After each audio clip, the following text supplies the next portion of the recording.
சமூக ஊடகங்களோட பயங்கரம் பற்றி நாங்கள் அன்றாடம் பேசுகிறோம். அது சம்பந்தமாக கதைக்கிறோம், அது சம்பந்தமாக நாங்கள் விழிப்புணர்வு செய்கிறோம். ஆனால் சில நேரம் அதனை தாண்டி சில விடயங்கள் நடக்கிற நேரம் அது சமூகத்தில் பேசு பொருளாக இருக்கிறது. அதே போல் அது ட்ரெண்டிங் டாபிக்காக கூட மாறக்கூடிய சந்தர்ப்பம் இருக்கிறது. ஸோ பாடசாலைகளில் அதே போல் பல்கலைக்கழகங்களில் ஃபேமிலியில் இது மாதிரியான பல விடயங்களில் வாட்ஸ்அப் குழுக்கள் உருவாக்கப்பட்டு அதில் சில விஷயங்கள் செய்கிறது வழமை. அப்படிப்பட்ட ஒரு வாட்ஸ்அப் குழுவில் பேசப்பட்ட சில விஷயங்கள் இன்று உலகளாவிய ரீதியில வைரலாவி அது அந்த குழந்தையிட வாழ்க்கையை பாதிக்கிற அளவுக்கு வந்திருக்கிறது அப்படின்னு சொன்னால் அந்த விடயம் மிக முக்கியமா சமூகத்துல பேசப்பட வேண்டிய ஒரு விடயமாக கருதப்படுகிறது.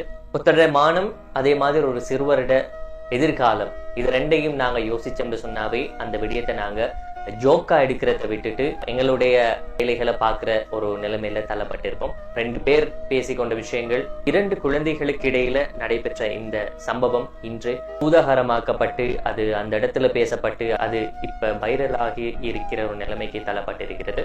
சமூக ஊடகம் அது அந்த பிரைவேட் செட்டா இருக்கலாம், இல்லைன்னு சொன்னால் அது ஒரு குரூப்பா இருக்கலும் அந்த இடத்துல நாங்க பேசுற ஒவ்வொரு விஷயமும் நாளைக்கு உலகத்துக்கு போய் சேரும்ன்ற ஒரு மைண்ட் செட்ல நாங்க கதைச்சிரோம்னு சொன்னால், நாங்க ஷேர் பண்றோம்னு சொன்னால், நாங்க அதுல பிஹேவ் பண்ணோம்னு சொன்னால் இது மாதிரியான சில விஷயங்கள்ல இருந்து பாதுகாத்து கொள்ளக்கூடிய சந்தர்ப்பம் எங்களுக்கு காணப்படுது. இந்த விடயங்கள்ல நாங்க இன்னும் கூடுதலான கரிசனைகளை செலுத்தணும். ஒரு சோசியல் மீடியாவை யூஸ் பண்ணக்கூடிய பக்குவம் எங்கள்கிட்ட இருக்குதா நாங்க அடிக்கடி யோசிச்சு பார்க்க வேண்டும். என்ன சொன்னால் இப்படியான ஒரு விஷயம் நடந்ததுக்கு பிறகு அதை பத்தி யோசிக்கிறதுல எந்த பிரயோசனம் இல்லை. அது நடக்க முந்தி அதை தடுக்கக்கூடிய விடயங்கள் என்ன இருக்குதுன்றதை நாங்க ஆராய்ஞ்சு அதை எப்படி தடுக்கலாம், என்ன விடயங்கள் மேற்கொண்டு அதை தடுக்கலாம்ன்ற போன்ற விடயங்களை நாங்க இனங்கண்டு செயற்படுறதன் மூலம் தான் எங்களுக்கு அந்த விடயங்கள்ல இருந்து பாதுகாத்து கொள்ளையிலும்.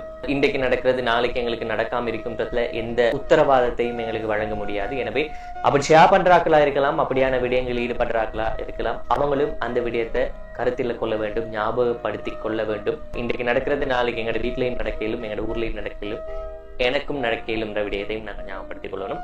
அண்ட் இனிமேல் இப்படியான விடயங்கள் எங்களுக்கு நடக்காம இருக்கிறதுக்கு சமூக ஊடகம் சம்பந்தமான அறிவையும் தெளிவையும் நாங்கள் பெற்றுக்கொள்ளணும்.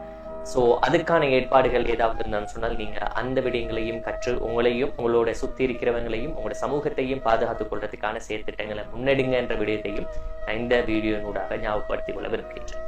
நன்றி.